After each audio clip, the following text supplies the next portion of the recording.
La vie française est marquée en ce moment par le célèbre Tour de France.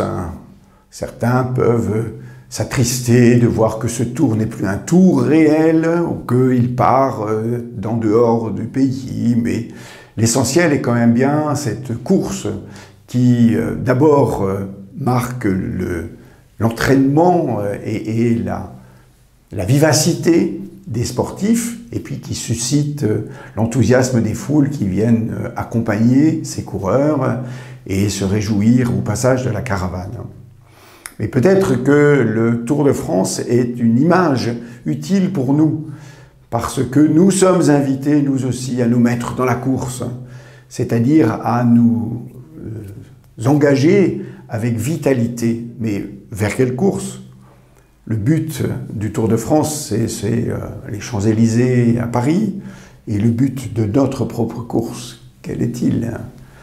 Revenant de pèlerinage à la Salette, je sais que le but d'un pèlerinage, c'est d'atteindre la plénitude en Dieu, puisse la course que nous entreprenons être aussi orientée vers le bien ultime qui est la plénitude en Dieu.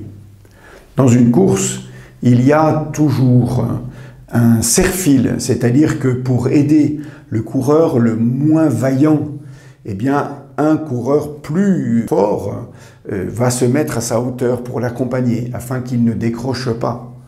Nous avons cette chance dans notre vie que le Christ Jésus lui-même s'est fait le serre-fil, celui qui vient nous stimuler en prenant la dernière place. Il nous entraîne pour que nous puissions avec lui goûter à la première place.